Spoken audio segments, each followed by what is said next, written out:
네, 반갑습니다. 저희 교회는 플로신학교에서 5분 정도 떨어진 파사디나라는 지역에 32년 전에 개척된 교회입니다. 17년 목회하셨던 우리 김재원 원로 목사님이 계시고, 저는 3대 목사인데요. 2대 목사님이 한 3년 목회하고 저는 이제 12년 차 이제 목회에 이제 접어들고 있습니다. 저희 교회는 신문지상에 두 번 크게 큰 빅 이슈에 기사가 났던 교회입니다. 2011년도에 한어중고등부 아이들이 수양에 올라갔다가 큰 교통사고를 입어서 한 명의 운전자가 죽고 19명의 아이들이 크게 다쳤던, 그래서 2011년도 이 겨울 수양, 미국에 있는 모든 교회의 중고등부의 겨울 수양을 다 캔슬시켰던 사건을 가진 교회입니다. 그리고 그 사건 이후 2년 이후에 이대 목사님의 갑작스러운 사임으로 인해서 교회가 어렵고 또 교회가 여러 가지 힘들었던 내용들을 겪었던 교회인데요.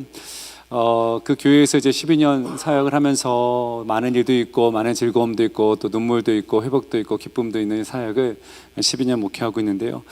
저희 원로 목사님의 사역의 모토는 행복한 성도, 행복한 교회입니다. 항상 성도들의 행복을 위해서 모든 사역에 포커스를 두고 하셨기 때문에 성도들이 우리 너무 행복해요, 행복해요가 항상 삶의 간증처럼 되어 있었고, 어디 가나 예수님 자랑, 그 다음에 교회 자랑, 목사님 자랑, 장로님 자랑, 성도 자랑, 이런 교회였었는데, 잠깐의 이제 그 큰 교통사고와 이대 목사님의 사임, 또 이제 이대 목사님이 근거리에 성도의 거의 반 가까운 수를 이제 개척하면서 교회가 많이 갈라지고 어려웠던 현장에 이제 부임하게 되었는데요.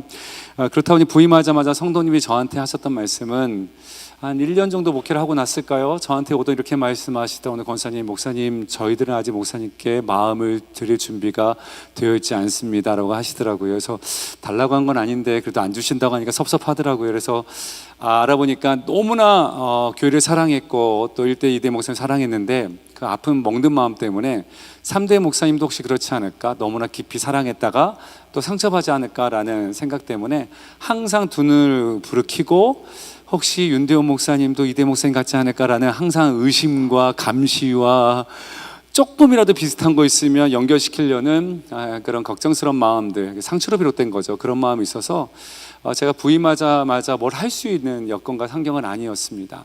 근데 저는 이제 그게 하나도 불편하지 않았던 이유는, 저는 담임 목사 청빙을 받는 그 순간부터 이제 무슨 생각했냐면, 교회 청빙은 윤대혁이라는 목사에게 하나님이 주시는 선물과 같은 교회가 아니라 그 교회 하나님께서 계획하실 때 그 교회를 위한 하나님의 플랜이라고 생각했기 때문에 한국에서 오륜교회 사역했고 남가주 하나님교회 12년 사역했지만 제가 알고 있던 모든 것들을 그 교회에 심고자 하는 마음은 없었고요.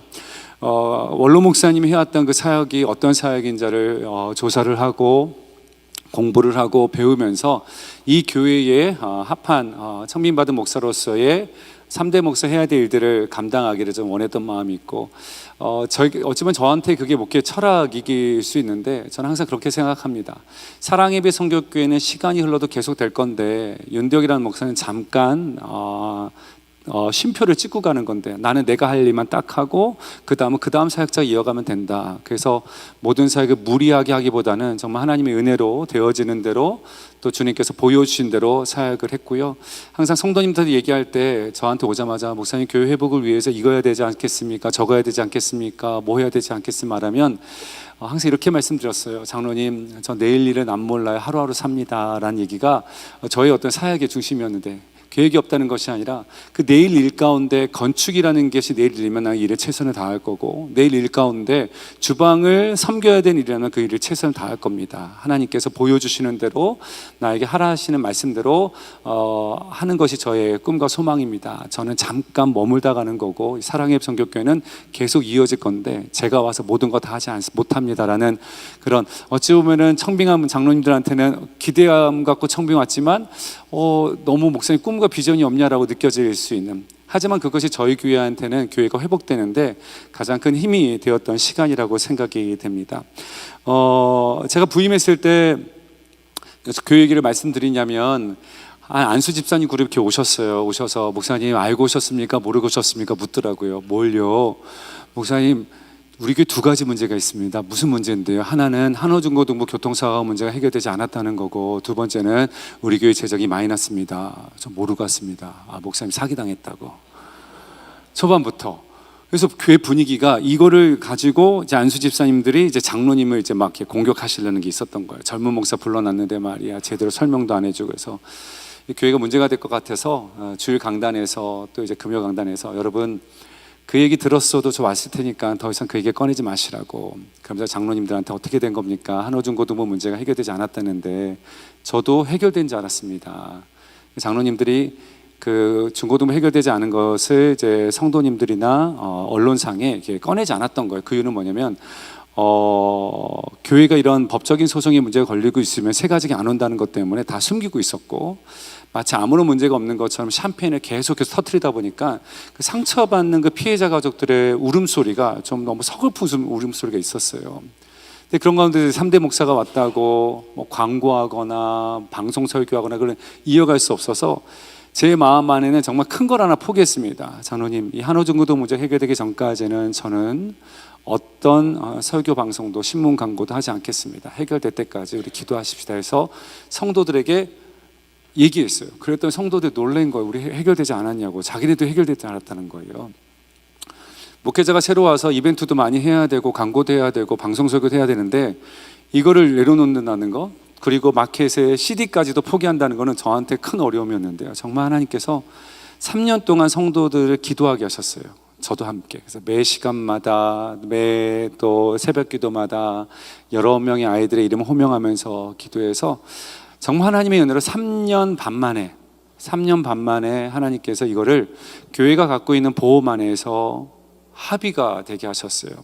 다친 아이 가운데는 그 당시에 16살 그 자매가, 재윤이라는 그 아이가 지금은 이제 28이 이제 됐겠네요. 29개 됐을 텐데, 이 아이는 IQ가 이제 지적인 능력이 이제 40밖에 안 되는, 엄마 아빠의 도움이 없이는 살 수 없는, 한국에 지금 들어가 계시는데, 이런 문제들 이분이 이제 교회 보험 안에서 해결되는 사건을 통해서 성도님들이 그제서야 새로운 3대 목사에 대한 신뢰를 주기 시작하더라고요. 이건 자기네도 해결되지 않을 거라고 생각했다는 거예요. 근데 하나님의 은혜로 해결된 사건을 통해서 성도님들이 저를 많이 신뢰해 주시고, 그러면서 이제 교회가 하나씩 신뢰 가운데 풀어질 수 있는 시간이 되었고요. 그래서 성도님들 이 역사가 하나님께서 우리 교회를 끝까지 지켜주고 사랑하신다, 그리고 하나님께서 우리 교회에 정말 하나님이 보내셨다라는 그 마음을 갖게 되는 그런 시간이 되었습니다. 저 역시도 교회를 많이 우리가 할 때 교회가 문제가 있다는 건 결코 나쁘지 않더라고요. 교회가 문제가 있다는 거는 그 문제로 인하여 성도들이 함께 모이고 기도하고 하나님의 일하심을 볼 수 있는 축복된 시간이기 때문에 그것이 하나님의 역사를 볼 수 있는 순간이다 생각을 하게 되고, 또 하나는 저희 목회 인생 가운데 제가 제일 고마운 분이 누구냐면 이대 목사님이십니다. 그분이 나가주셨기 때문에 제가 올 수 있었잖아요.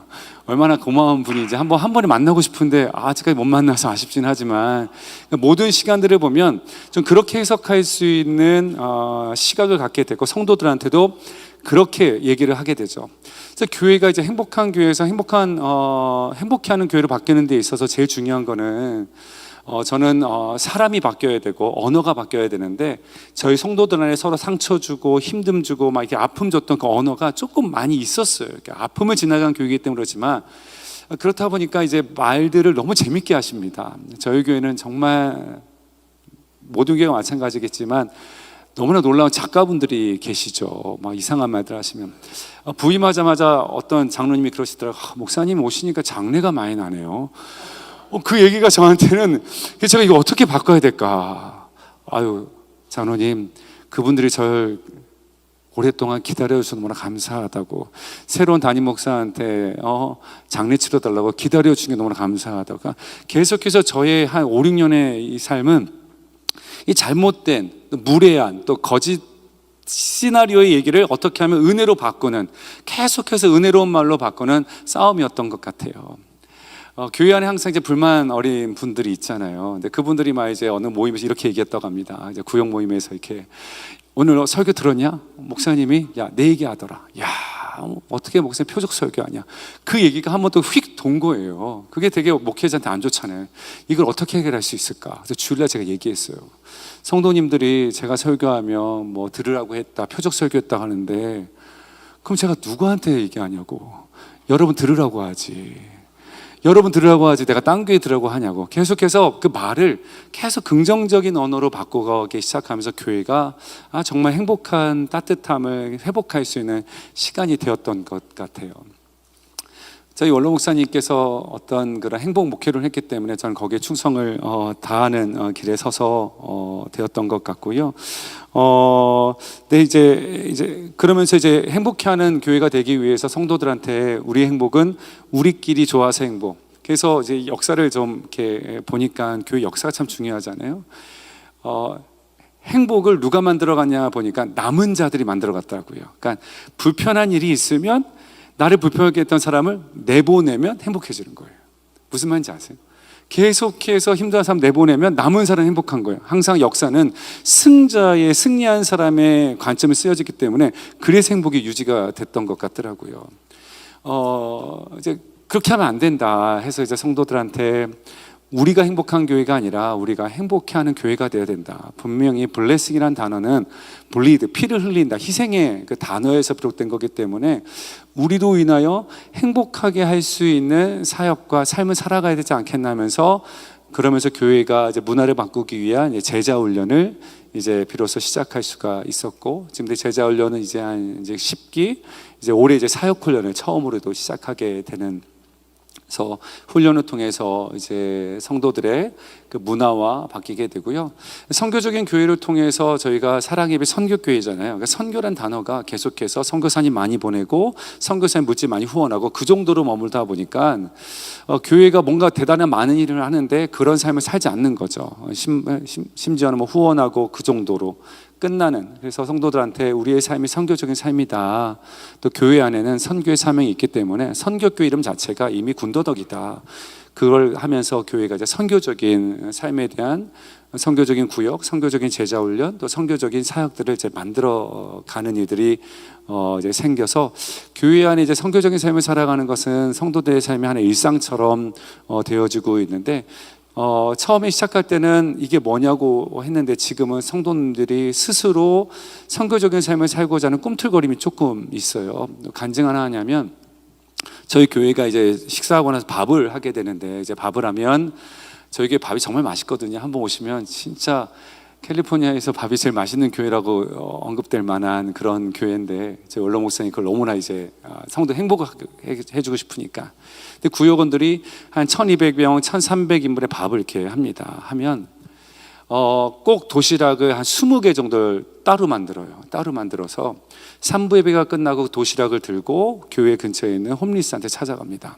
가족들 구역이 함께. 그러면 그 도시락을 나눠주고, 그 다음에 자녀들이 그분을 위해서 영어 간증을 기도해주고, 그런 일들을 이제 계속 해왔던 구역이 있고, 또 그 얘기 듣고 또 따라가는 구역이 있는데, 어떤 일이 있었냐면, 그러고 있어 이제 어느 교회 지사님이 그 아이가 배고프다고 하니까 번스라는 그 마켓에 이제 샌드위치를 이제 사러 간 거예요. 근데 거기는 이제 샌드위치 샵에서 분명히 이제 하프롱을 시켰는데 그 만드는 사람이 풀롱을 좀 큰 걸 준 거예요. 그래서 아이는 정직하니까 야 땡큐가 아니라 엄마 우리는 하프 시켰는데 긴 거 왔다. 그래서 엄마한테 간 거예요. 그래서 엄마가 혹시 주문을 잘못한 거 아니 싶어가지고 그분한테 간 거예요. 우리는 하프 시켰는데 왜 긴 거 줬냐 하니까 그 만들었던 분이 너희들이 들어올 때 내가 너무나 반가웠다고. 나 기억 못하냐고. 내가 타주에 살다가 여기 와서 잘 데가 없어서 홈리스로 이렇게 며칠 있었는데 그때 너희들이 와서 나한테 도시락을 주었고 너희들이 나한테 이렇게 뜨개질한 목도리도 씌워주었는데 내가 이제 잡을 찾고 일하는데 너희 들어왔다는 거 너무나 기쁘고 반가워서, 너무나 반가워서 내가 공짜로는 줄 수는 없지만 하프를 시켰길래 푼롱으로 만들어서 줬다라고. 이런 간증들이 계속해서 구역에서 성도들 삶에서 나타나기 시작하는 거예요. 그러면서 교회가 이제 행복한 교회에서 행복해하는 교회로의 삶을 성도들이 이제 구체적으로 하나씩 살아가는 사역을 하고 있고요.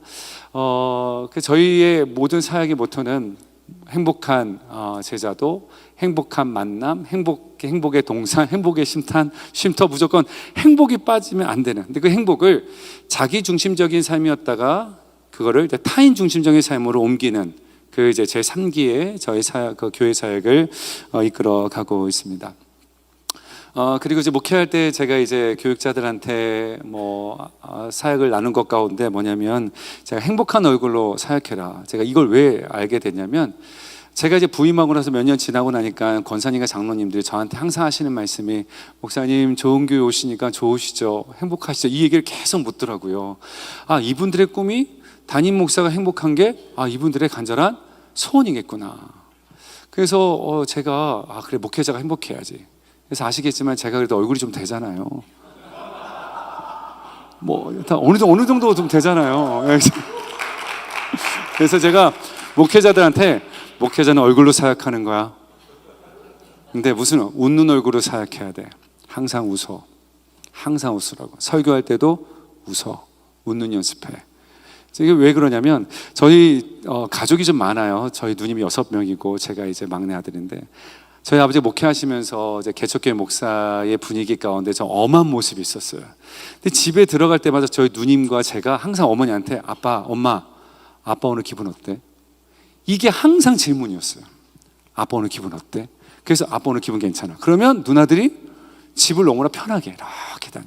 근데 오늘 아빠 심기가 안 좋거나, 아빠 오늘 설교 준비해, 조용히. 그러면 항상 쥐죽은시 조용히 살았거든요. 근데 교회도 이와 같다. 목회자가 영적인 가장인데, 목회자가 교회가 아무리 힘들고 어려워도 설교하는 목회자가, 담임 목사가 얼굴이 어두우면 성도도 같이 어두워져요.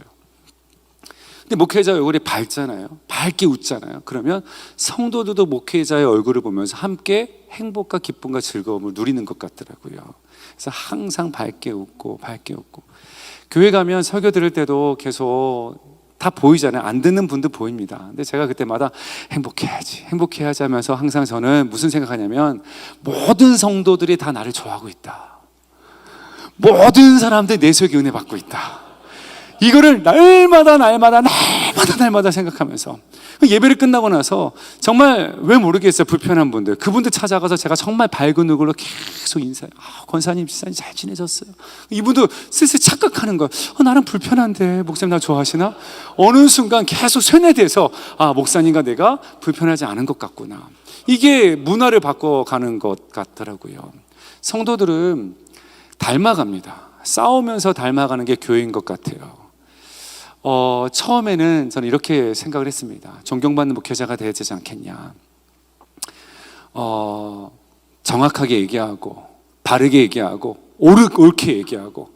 그런데 이제 12년을 쭉 해오면 느끼는 것은, 존경받는 목회자보다 사랑받는 목회자가 됐으면 좋겠다. 그거는 내가 얼마나 여러분들에게 잘 사는지 알아요. 이렇게 따라와야 되보다는 제가 여러분을 얼마나 사랑하는지 아세요. 이게 낫겠다라는 생각을 지난 12년 하게 되더라고요. 그래서 지금은 교회를 이제 하나님께서 은혜 주셔서 따뜻하게, 정말 감사하게 사역을 하게 되는 것 같습니다. 최근에 이제 교회가 이제 12년의 사역을 이제 마무리하고 새로운 사역을 할 때, 제가 2년 전에 이제 됐다 싶었던 게 뭐냐면, 저희가 이제 선교를 드라이브를 걸고 선교를 참 많이 갑니다. 많이 가고, 올해도 한 8개 나라 한 189명 정도가 이제 선교를 이제 단기 수업을 참여하게 됐는데, 이런 간증이 있었어요. 이게 이제 선교대회를 시작하고 그다음에 선교 사인업을 하는데, 구역 안에서 이런 얘기 했다는 거예요. 지사님, 선교가 왜 내가 선교가? 목사님이 가래잖아. 그 말을 들을 때 저한테 희망을 본 거예요. 성도들은 제대로 된 설명에 의해서 움직이기보다는 영적인 지도자의 말에 의해서 움직이는구나. 목사님이 가래잖아. 이번에 여름에 선교지 이스라엘잖아. 그럼 우리가 해야지. 그러니까 많은 설명과 많은 이야기와 많은 설득된 이야기보다도 지난 10년의 사역 가운데 목사님의 그 말, 선교 가래잖아, 봉사하래잖아, 헌신하래잖아, 이 말에 의해서 이제 성도들이 이거를 공유하고 있다는 자체를 딱 느끼면서 이제 됐다. 이제 됐다. 마음 안에 하나님께서 지난 멍들고 아팠던 그 성도들의 마음을 녹여주시고, 이제는 우리 원로 목사님이 이제 하셨던 그 행복한 교회, 사랑의 비성교회, 그리고 건강한 교회, 그 교회를 꿈꿀 수 있는 텀이 되지 않았나 싶은 생각 듭니다. 지금도 목회 비전 말씀드리기가 어려운 것은 교회는 너무나 유동적이고 생물과 같아서 그 상황과 그 환경에 따라 뭐 하나 제가 강하게 주장할 수 없는 게 현장인데, 그 아버지, 영적인 아버지이기 때문에 아버지는 자녀에게 줄 수 있다면 춤이라도 추는 게 아버지 같더라고요. 그래서 저는 그런 목회를 하는 것 같아요. 원한다면, 바란다면 뭐 못 해주겠어요. 그리고 제가 이제 자녀 둘을 키우면서 우리 아들과 딸이 이제 그러니까 마음이 기분이 꿀꿀해서 밥도 안 먹으려고 할 때 내가 어떻게 해줄까 싶으면 파자마를 이렇게 배꼽까지 올라가지고 춤도 추고, 이게 아버지잖아요. 춤이라도 못 추고, 성도가 행복할 수 있다면, 기뻐할 수 있다면 그 춤추는 거 뭘 못하겠냐, 그런 마음으로 이제 사역을 하고 있고, 그거에 대한 신뢰감을 가지고 하고 있고요. 그거에 잘 따라주시는 교육자들이 있고, 그래서 위기의 어려움도 잘 건너고 이제는 다시 이제 도약할 수 있는, 나아갈 수 있는 현장에 지금 와 있는 것 같습니다. 목회 경험 철학이라기보다는 지금까지 마음에 품었던 제 마음 안에 있었던 교회를 향한, 성도를 향한 마음을 나눌 수 있는 또 기회에 되어서 너무 감사하고요. 또한 들어주셔서 너무나 감사합니다. 이상입니다. 고맙습니다.